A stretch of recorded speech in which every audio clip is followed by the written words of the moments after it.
The first marriage probably had nothing to do with love. Imagine two families staring at each other, not romantically, strategically. There are animals to protect, land to pass down, children to claim, and strangers to turn into allies. Marriage became the contract around all of it. Some of the oldest written marriage agreements come from Mesopotamia, over 4,000 years ago. They were not poems, they were records. Who belongs to whom? Who inherits what? Who is responsible for the child? Historian Stephanie Coontz argues love became central to marriage very late. For most of history, marriage was about survival. Claude Lévi-Strauss saw it as an exchange system between groups, a way to turn danger into family. Could romance have been the last thing added? Marriage controlled sex. It organized children.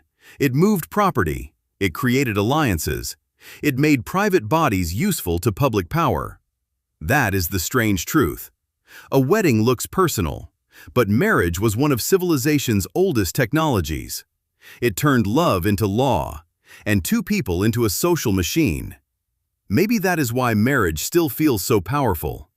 It is not only a promise between lovers, it is the ancient moment when society steps into desire and asks it to sign a contract.